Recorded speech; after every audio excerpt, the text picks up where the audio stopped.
só quero ver você, só quero ver você, só quero ver você. Só quero ver você, só quero ver você, só quero ver você.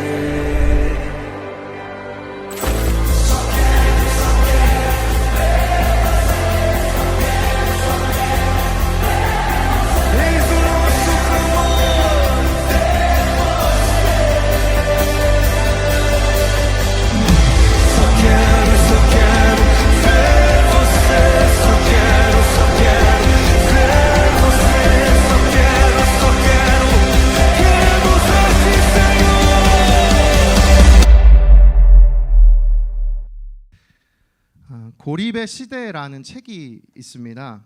이 영국의 경제학자인 노리나 허츠 씨가 쓴 책인데요. 이 책은 지금 우리가 살아가는 시대가 외로움의 시대이다라고 말하면서 그 외로움의 정의에 대해 몇 가지 이야기를 들려주는 책입니다. 근데 이 책은 단순하게 외로움이라는 이 감정이 개인적인 감정과 느낌만이 아니라고 얘기를 해요. 그러니까 외로움은 내면적인 상태야. 내가 굉장히 지금 외롭다. 내가 굉장히 관계가 없다. 뭔가 그 내면적 상태만을 이야기하는 것이 아니라 동시에 실존적인 상태라고 정의해요. 이것이 무슨 이야기인가? 일과 일터에서 소외된 느낌, 또는 사회의 소득에서 내가 배제되어 있다는 느낌, 또는 스스로가 힘이 없고 무시당하는 존재라는 느낌까지 아우르는 이 모든 것이 외로움이다. 그러니까 단순히 내 개인적인 주관적 느낌뿐만이 아니라 내가 뭔가 내 상황 속에서 실존으로 느껴지는 외로움들도 모든 것이 외로움이라고 이야기를 하는 거죠. 그리고 코로나19가 이제 더더욱 계속되면서 이 상황이 심화되었다고 말해요. 근데 그 중에 제가 이 책의 한 문장이 인상적이었는데요. 이런 문장이 있었습니다. 외로움은 우리가 친밀하게 느껴야 하는 사람들과 단절된 기분이면서 또한 우리 자신과 단절된 느낌이기도 하다. 오늘을 살아가는 저와 여러분은 어떻습니까? 여러분 혹시 한 주를 보내오시면서 이 외로움의 감정을 느끼신 적이 있으세요? 종종 제가 저희 부서 지체들과 카톡을 보내거나 대화를 하던 중에 보면 외롭다라는 이야기를 듣는 경우들이 있어요. 기도 제목으로도 오는 경우가 있고 또 전해 듣는 이야기가 있고 어느 누구도 사실 이 외로움에서 벗어날 수 있는 사람은 없는 것 같습니다. 감정적으로 상황적으로 어느 누구도 나를 도와주지 않는 것 같은 그런 외로움을 느끼신 적이 있으세요? 그래서 아무것도 할 수 없는 순간에 혹시 오늘 저와 여러분이 놓여 있는 것은 아닐까요? 오늘 설교를 준비하면서 저는 이 아무것도 할 수 없는 순간에 우린 그럼 어떻게 해야 하지? 이것에 대해 함께 이야기를 나눠보고 싶었습니다. 이것에 관련해서 본문에서 두 가지를 발견했는데요. 첫 번째는요, 진단을 하는 것인데요. 이 고립의 원인을 발견하라는 것이에요. 오늘 이 설교를 준비하면서 본문에 등장하는 이스라엘 백성들을 제가 묵상하다가 이들이 고립의 상태에 머무르고 있다는 것을 발견했어요. 오늘 본문에서 그 고립의 원인 세 가지를 발견했는데 첫 번째는 환경적인 고립입니다. 여러분 생각해 보십시오. 지금 이스라엘 백성들이 처해 있는 환경이 어디이죠?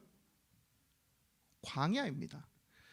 의지할 것이 하나도 없는 광야의 한 복판이기 때문에 이들은 사실 이 환경 자체가 고립이죠. 이미 이스라엘 백성들은 수차례 이들을 이끌어가는 모세에게 이렇게 불평합니다. 출애굽기 16장 2절과 3절이요.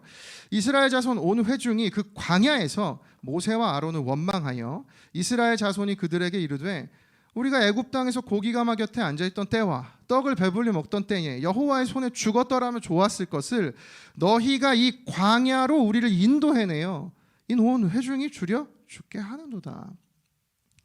그러니까 아무것도 의지할 것이 없던 광야, 의지할 사람도 존재도 없었던 텅 비어있는 광야에 머무르고 있기 때문에 당연히 이 환경적으로 이들은 고립되어 있는 것이죠.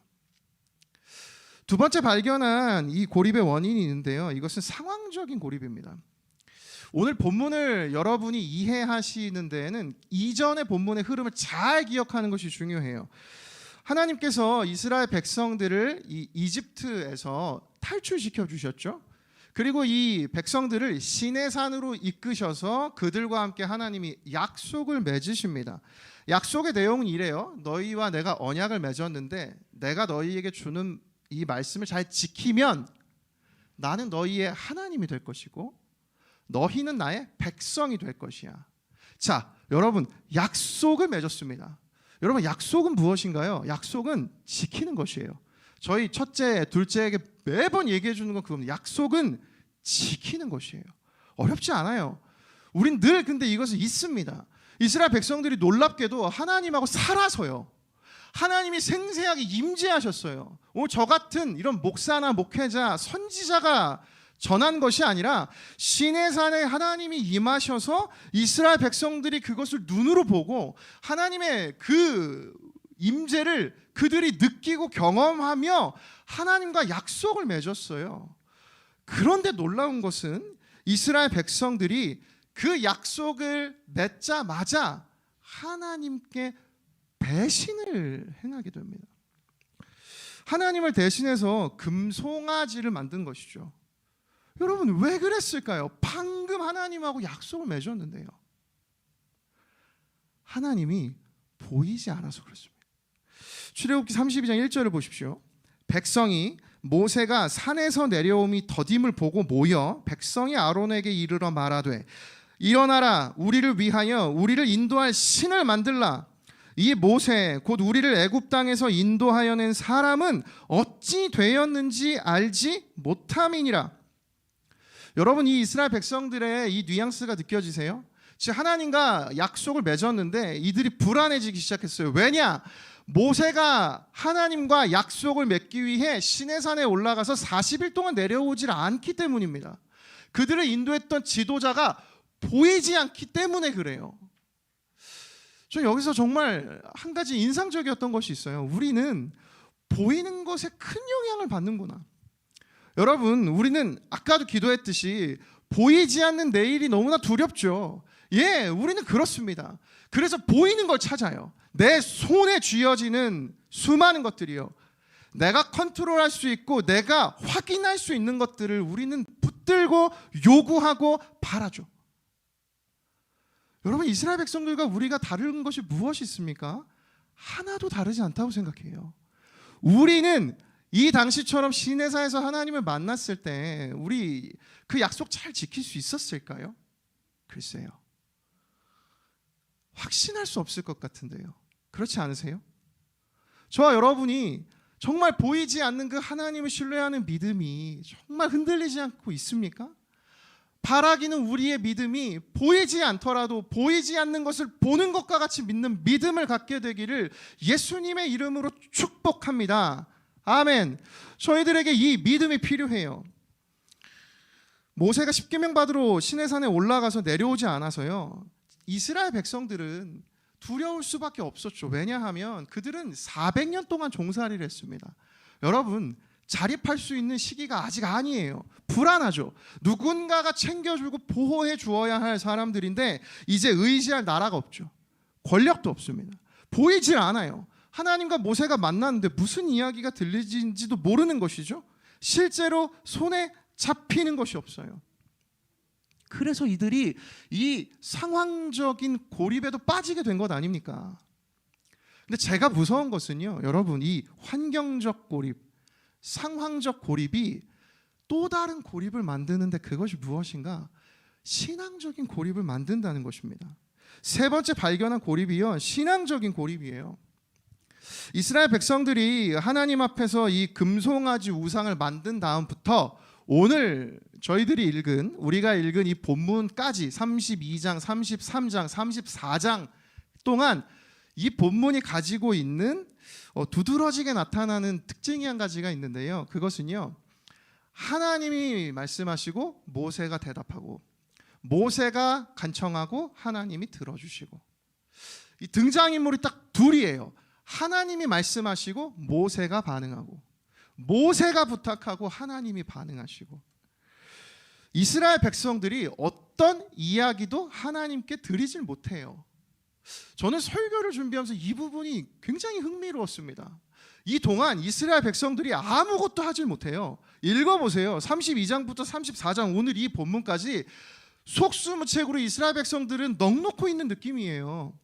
저는 이 장면을 보면서 철저하게 하나님 앞에서 어떤 말도 꺼내지 못하는 이스라엘 백성들의 모습으로 읽혀졌어요. 여러분이라면 하나님 앞에 어떤 말씀을 드리실 수 있겠습니까? 자신이 없죠. 면목이 없어요. 아니 하루 이틀도 아니고 그 하나님을 만난 그 이후에 바로 얼마 되지 않아서 이들이 금송아지를 우상처럼 섬겼으니 하나님 앞에 어떤 입이 10개라도 할 말이 없을 것 아닙니까?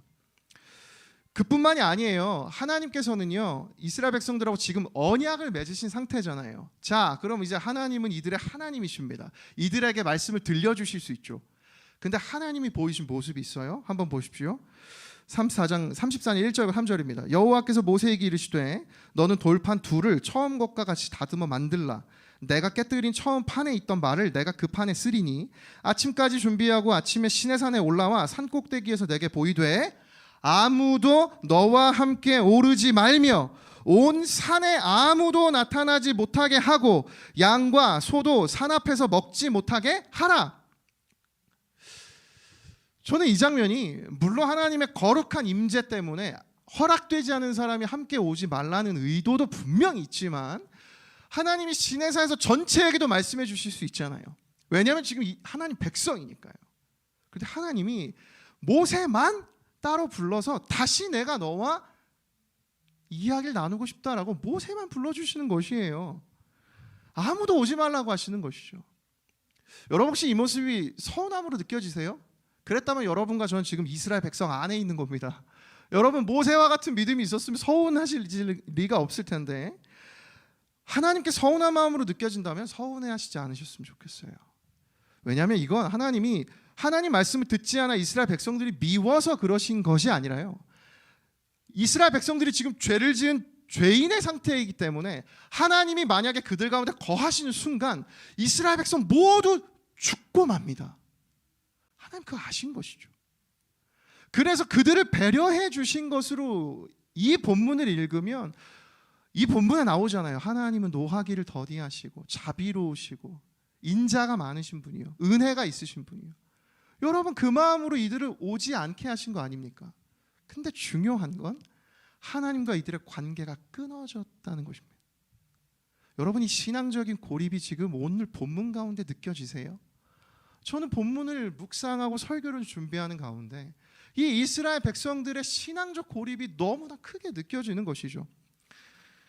하나님께서는 심지어 이렇게 말씀도 하셨어요. 33장 3절이요. 너희를 적과 꿀이 흐르는 땅에 이르게 하려니와 나는 너희와 함께 올라가지 아니하리니 너희는 목이 곧은 백성인즉 내가 길에서 너희를 진멸할까 염려함이니라 하시니. 여러분 이 말씀이 진짜 무서운 이유가 무엇인지 아세요?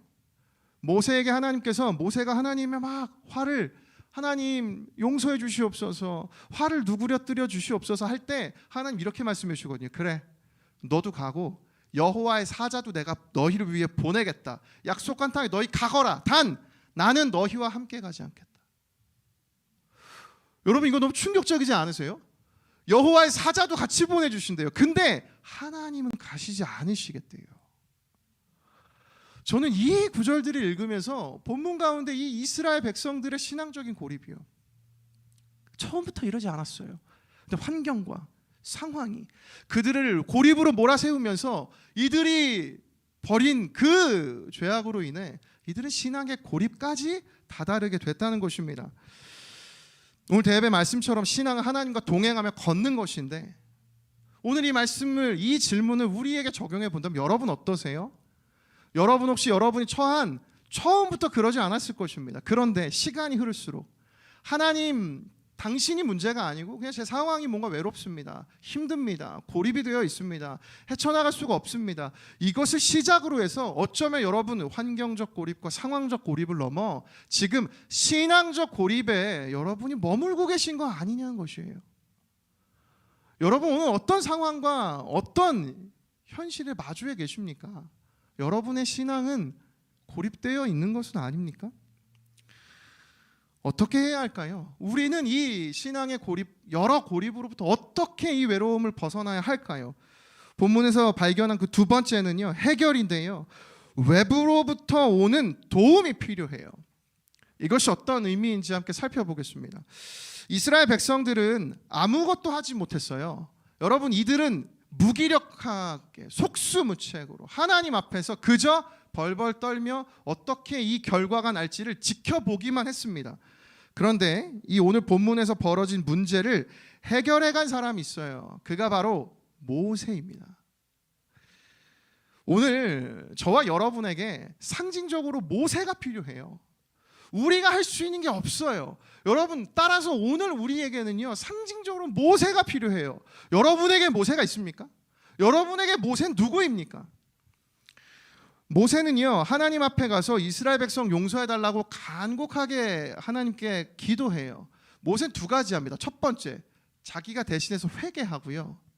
두 번째, 하나님이 약속하신 것을 하나님께 다시 말씀드려요. 하나님 약속을 지켜주십시오. 우리를 하나님 그 땅으로 인도해 주신다고 하셨는데, 하나님 이곳에서 우리를 진멸하시면 하나님의 그 영광과 명예가 훼손됩니다. 주님 그렇게 하지 마옵소서. 하나님이 약속해 주셨기 때문입니다.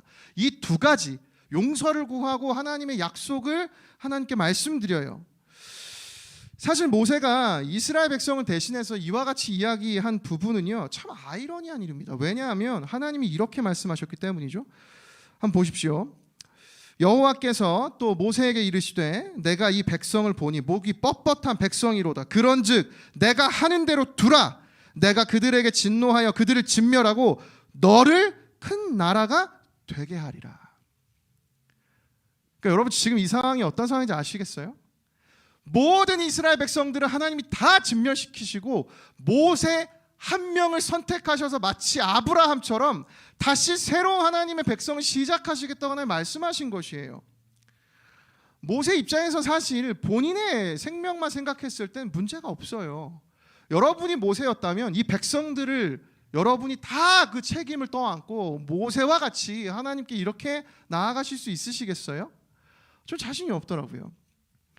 그냥 가만히 있어도 되는 상황이었는데 모세는 그렇게 하지 않았어요. 자신이 지은 죄도 아닌데 이스라엘 백성의 죄를 대신해서 하나님께 용서를 구하기 시작한 것이죠. 뿐만 아니라 모세는요, 자기 목숨까지 내어놔요. 계속해서 보십시오. 모세가 여호와께로 다시 나아가 여쭈아오되 슬프도소이다. 이 백성이 자기들을 위하여 금신을 만들었사오니 큰 죄를 범하였나이다. 그러나 이제 그들의 죄를 사하시옵소서. 그렇지 아니하시오면 원하건대 주께서 기록하신 책에서 내 이름을 지워버려 주옵소서. 여러분이 모세의 열정과 섬김이요, 결국엔 하나님의 마음을 돌이키는 결정적인 역할을 해요. 여기서 우리 한 가지 깨달을 수 있습니다. 아무것도 할 수 없는 순간에 외부로부터 오는 도움이 필요해요. 내가 할 수 없는 순간에 누군가의 도움이 필요합니다. 이스라엘 백성들이 고립된 상황에 처해 있을 때 유일하게 하나님께 나아갈 수 있었던 한 사람, 모세가 그 일을 해결해 주신 것 아닙니까? 여러분, 상징적으로 이 모세가 여러분에게 있으세요? 여러분, 누구에게 도움을 구하며 인생을 살아가고 계십니까? 여러분, 도움을 구해야 한다는 그 자각이 있으세요? 저는 오늘 이 예배를 통하여서 이것을 깨닫길 원합니다. 나에게 누군가로부터의 도움이 필요하다. 아니요, 누군가도 필요 없어요. 오늘 나에게 도움이 필요합니다. 하나님, 저에게 도움을 허락하여 주시옵소서. 여러분, 오늘 어떤 상황에 처해 계세요? 여러분이 알지 못하는 외로움과 고립의 상황에 계속해서 여러분이 침식되어져 가고 계신 것은 아니세요? 여러분, 이때 필요한 것이 있어요. 이 문제를 해결하기 위해 이스라엘 백성들은 아무것도 할 수 없다고요. 그때 누가 필요한가요? 모세가 필요해요. 여러분에게 모세가 있습니까? 그래서 여러분, 인생은 언제나 공동체입니다. 일만성도 파송 운동이 아직 진행되지 않을 때죠. 우리는 모두 대학이부 공동체로 있어요. 저는 저와 여러분 모두가 일만성도 파송 이후 어느 곳에서 어떻게 생활할지 모르지만 여러분에게 제 모든 걸 걸고 부탁하고 싶은 것이 있습니다. 여러분 어느 곳에 있으시든지 반드시 공동체에 있으십시오. 여러분 반드시 공동체를 떠나지 마십시오. 내가 무언가 할 수 없는 때가 있어요. 그때 여러분 누군가로부터의 도움이 필요해요. 이 은혜가 평생이 여러분 이어지기를 소망합니다. 공동체를 떠나서는 안 돼요. 근데 우리에게 주어진 질문이 있죠. 그럼 하나님, 도대체 모세는 누구이고 내가 누구에게 도움을 받을 수 있습니까? 여러분 기독교는 언제나 대안을 제시해요. 기독교는 상황을 분석하고 파악하는 종교가 아니에요. 여러분 죽음이 눈앞에 있을 때 생명을 제안하는 것이 기독교입니다. 저와 여러분이 믿는 신앙이 이와 같은 신앙이에요. 우리의 신앙은 대안을 제시해요. 오늘 우리에게 이 모든 도움이 주어져 있어요. 인생이 가로막혀 있는 수많은 담으로 막혀 있는 인생처럼 느껴질 때 이 모든 걸 해결해 주신 분이 계시다고요. 에베소서 2장 12절부터 14절이요. 그때에 너희는 그리스도 밖에 있었고 이스라엘 나라 밖의 사람이라 약속의 언약들에 대하여는 외인이요 세상에서 소망이 없고 하나님도 없는 자이더니 이제는 전에 멀리 있던 너희가 그리스도 예수 안에서 그리스도의 피로 가까워졌느니라. 그는 우리의 화평이신지라 둘로 하나를 만드사 원수된 것 곧 중간에 막힌 담을 자기 육체로 허시고. 여러분 외로움 가운데 놓여 계신 분이 계십니까? 인생에 막혀있는 수많은 담이 눈앞에 있는 지체 있습니까? 여러분 인생에 마주하는 고립 가운데 상황적 고립, 환경적 고립, 신앙적 고립, 이 모든 고립 가운데 가장 치명적인 고립이 영적인 고립이에요. 우리 모두는요 사실 죄의 영향력을 벗어날 수 없는 영적인 고립의 상태에 있는 존재 아닙니까? 한 주간을 돌아보세요. 저와 여러분이 생각하는 꿈과 저희들이 그려내는 우리 앞으로의 인생이 여러분 언제나 그 죄 안에 머물러 있는 그 좌절하고 낙심하는 우리의 인생의 반복 아닙니까? 이 죄의 영향력을 벗어날 수 있도록 우리가 해낼 수 있는 게 없어요. 이스라엘 백성처럼 아무것도 할 수 없는 상황이라고요. 이때 이 문제를 해결하기 위hen 외부로부터의 도움이 필요해요. 그분이 바로 상징적으로 모세요. 예수 그리스도라는 것이죠. 로마서 8장 1절과 2절입니다. 함께 읽겠습니다. 시작. 그러므로 이제 그리스도 예수 안에 있는 자에게는 결코 정죄함이 없나니 이는 그리스도 예수 안에 있는 생명의 성령의 법이 죄와 사망의 법에서 너를 해방하였음이라. 아멘. 전 저와 여러분의 인생 가운데 묶여있는 수많은 것들이요, 고립 가운데 있는 수많은 외로움이요, 그 감정과 상황이요, 그 예수 그리스도에게 도움을 구할 때 반드시 그 고립을 뛰어넘을 수 있도록 죄와 사망의 법에서 해방시켜 주시는 은혜가 저와 여러분에게 넘쳐나기를 예수님의 이름으로 축복합니다. 아멘. 설교를 맺으려고 하는데요, 오늘 설교를 준비하면서 다루고 싶은 이야기 사실 너무너무 많았어요. 그렇게 느껴지셨죠? 다루고 싶은 얘기가 너무 많아요. 설교를 준비하면서 감동이 됐던 딱 한 가지의 이야기만 나누고 마치려고 하는데요, 모세가 하나님께 간청을 드리고요, 하나님께 모세 개인적으로 부탁드리는 게 한 가지 있어요. 그건요, 하나님 주의 영광을 보여주세요라는 간청이에요. 모세가 왜 하나님께 그 부탁을 드렸을까요? 주의 영광을 보여주세요라는 간청은요, 하나님 제가 주님을 보고 싶습니다라는 간청이거든요. 왜 모세가 그 얘기를 했을까요? 모세가 자신이 없는 거예요. 하나님이 같이 가신다고 하셨는데 약속해 주셨어요. 이제 다시 보고 싶은 거예요. 진짜 같이 가신다면 하나님 보여주십시오. 그때 하나님이 모세에게 전부를 안 보여주세요. 하나님의 등을 보여주십니다. 왜 하필 등이었을까는 꼭 하나님께 나중에 물어보세요. 그런데 그 이후에 모세에게 벌어진 일이 우리가 설교 시작할 때 읽은 본문입니다. 다 아시죠? 모세의 얼굴에 그 하나님의 영광을 본 이후부터 이제 빛이 나서 산에서 내려왔을 때 백성들이 모세와 대화를 할 수가 없는 거예요. 근데 제가 어느 지점에서 은혜가 됐는지 아십니까? 한 가지 퀴즈를 드릴게요. 모세 얼굴에 빛이 언제까지 났을까요? 저도 설교를 준비하면서 이번에 처음 알았습니다. 모세는 대부분의 많은 학자들은요, 평생 그 빛이 사라지지 않았을 것이래요. 제가 감동이 된 건 이겁니다. 그때 이후부터 모세가 잃어버린 게 있어요. 일상을 잃었어요. 모세는 사람하고 대화할 때마다 수건을 얼굴에 쌌기 때문에. 이스라엘 백성들이 생명을 얻을 수 있도록 모세가 평생에 희생한 것이에요. 여러분 이해가 되세요?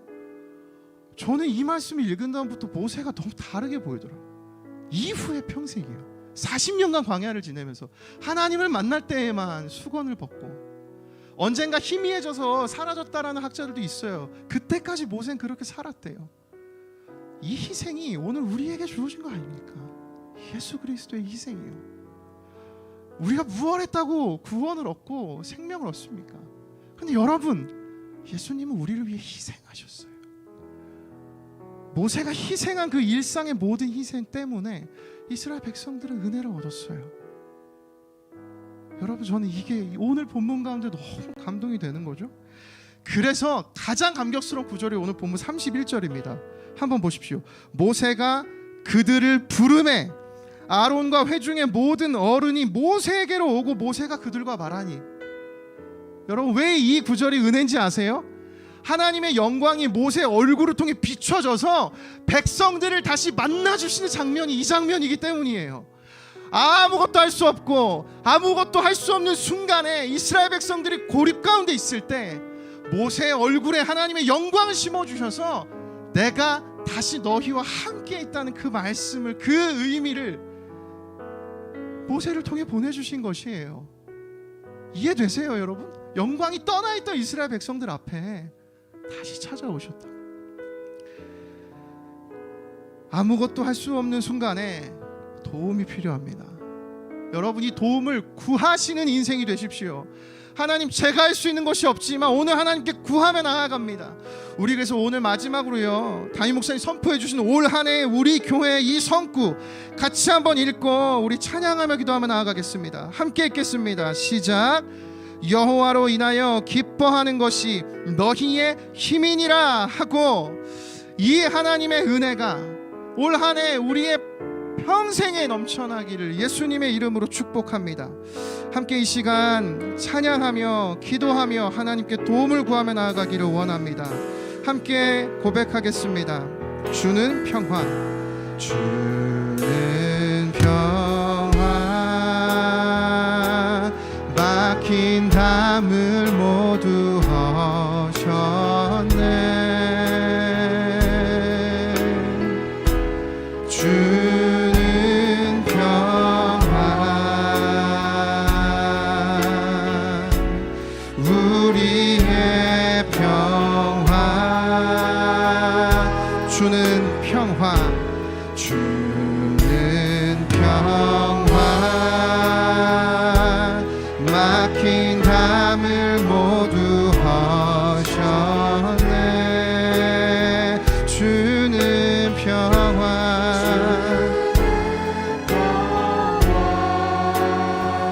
우리의 평화, 우리의 평화, 우리에게 선포하며 염려 다 맡기라, 염려 다 맡기라, 주가 돌보시니. 주는 평화, 우리의 평화, 염려 다 맡기라, 염려 다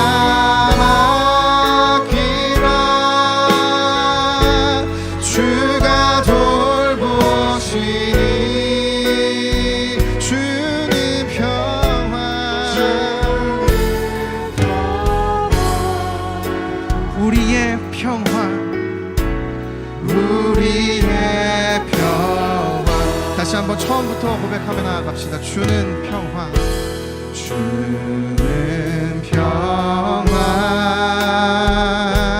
막힌 담을 모두 허셔내. 고립의 상태 우리에게 주님이 찾아오십니다. 주는 평화,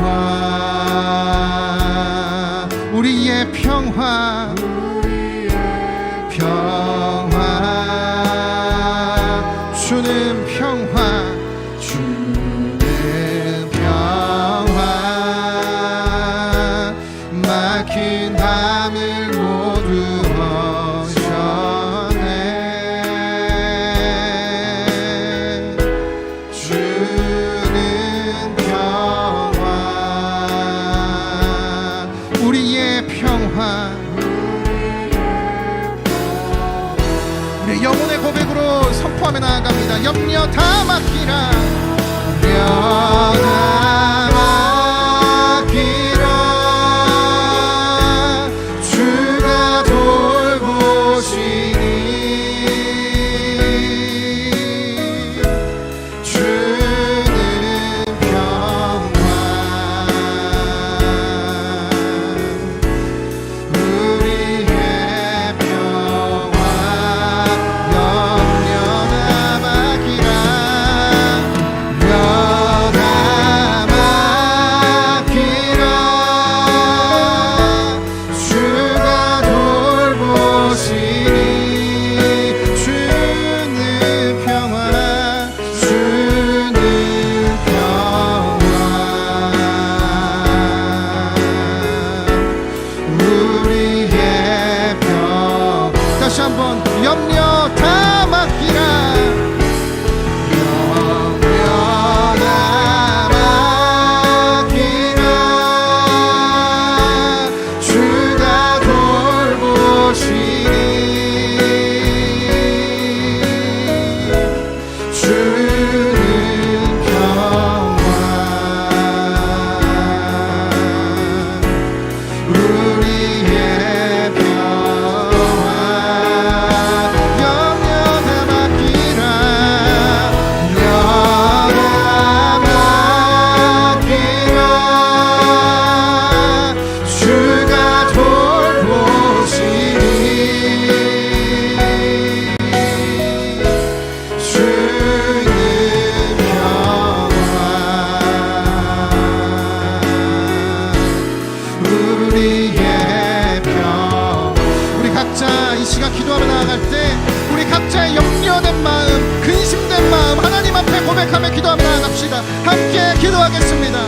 살아계신 하나님 아버지, 우리 자리 가운데 주님의 사랑하는 주의 청년들, 하나님 어찌할 바를 알지 못해 외로움과 고독 속에 하나님 어느 누구에게도 이야기하지 못한 오늘의 이 예배의 자리가 그 하나님 앞에 도움을 구하며 나를 해결해 주시는 그 외부로부터의 십자가 복음의 능력이 주어지기를 원합니다. 하나님 아버지, 오늘 그 복음의 능력을 경험해서 죄와 사망의 법에서 해방되는 은혜를 경험케 하여 주시옵소서. 하나님 아버지, 주님의 그 영원하신 십자가 은혜를 의지하며 하나님 아버지 도움을 구하며 나아갑니다. 내 외로움의 문제, 내 고립된 삶을 하나님 앞에 고백하며 하나님 당신의 일하심을 간구하며 나아가오니 주여 오늘 이 자리 가운데 예배 드려지는 모든 대학 기부 지체들의 그 예배 초소마다 하나님 영으로 임하여 주시기를 원합니다.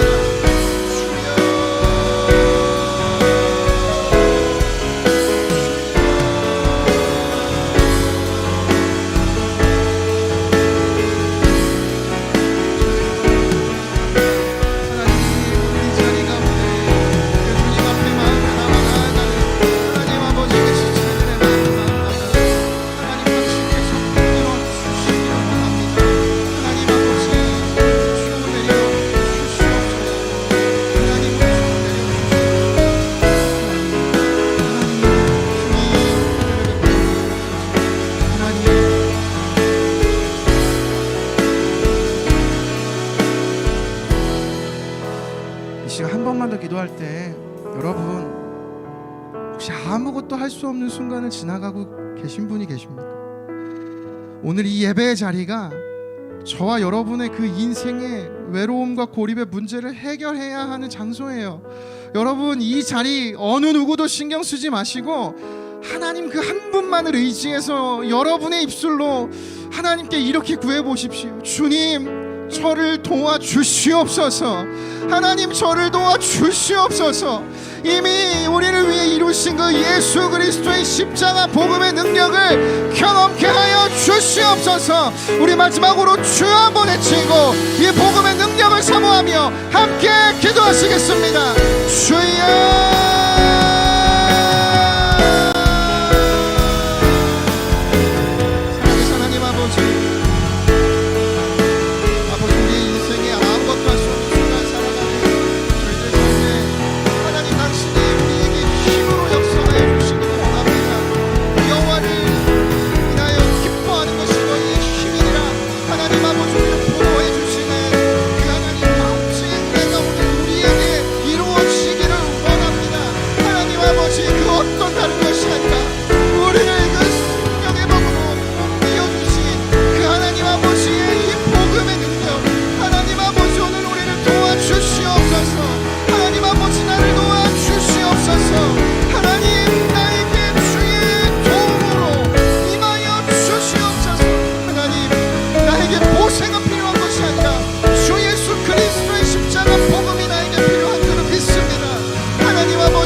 살아계신 하나님 아버지, 우리의 인생의 문제를 어떤 방법을 제시하는 것이 아니라 하나님, 어떤 사람을 만나고 어떤 멘토를 따라가고 어떤 방법을 내 인생 가운데 습관을 들이는 것으로 우리의 인생에 풀리지 않는 이 고립의 문제를 해결할 수 있는 것이 아닌 줄을 믿습니다. 하나님 아버지, 오늘의 이 설교의 자리가 영원한 우리의 해결되시는 그 예수 그리스도 십자가 복음이 선포되는 자리가 되기를 원합니다. 뿐만 아니라 하나님, 그 복음의 능력을 우리의 삶에 경험하기를 원합니다. 그러므로 이제 예수 안에 있는 자에게는 결코 정죄함이 없나니 이는 그리스도 예수 안에 있는 생명의 성령의 법이 죄와 사망의 법에서 너를 해방하였음이라. 아멘. 하나님 아버지, 이 말씀의 능력을 평생에 실제로 생생하게 경험하는 우리의 인생 되게 하여 주시옵소서. 신앙이 대안이 되고 내 믿음 인생의 대안이 되는 하나님의 은혜를 경험케 하여 주시옵소서. 하나님, 그래서 우리의 인생에 참된 모세 되시는 예수 그리스도를 붙들고 평생의 도움을 구하며 하나님, 나를 도와주시옵소서. 나를 도와주시옵소서. 하나님 붙들고 살아가는 대학 이부가 되게 하여 주시옵소서. 하나님 아버지, 우리가 믿는 신앙을 세상의 많은 사람들에게 부끄러워하는 인생이 아니라 아버지, 내가 경험해서, 내가 이 능력을 경험해서 하나님께 영광을 돌리고 살아계신 하나님의 능력을 전하는 세상 가운데 빛이요 소금이 되는 대학이부가 되기를 원합니다. 하나님, 이 자리에 예배하는 모든 아무것도 할 수 없는 순간에 머문 주의 자녀들의 인생 가운데 능력의 주님으로 함께하여 주시옵소서. 언제나 말씀을 신실하게 이루시고 평생의 이 모든 하나님의 약속을 은혜로 이루어 주실 줄을 믿사오며 그 주님을 신뢰하며 지금 우리 구주 예수 그리스도의 은혜와 하나님 아버지의 다함없는 사랑과 성령의 교통하심이 오늘 우리의 힘으로 해결되지 아니하고 아무것도 할 수 없는 순간에 우리를 위해 이루신 십자가 복음의 능력을 의지하며 믿고 나아가기로 다짐하며 예배하는 이 자리에 모인 모든 하나님의 사람들과 항상 함께 하시기를 간절히 축원하옵나이다. 아멘.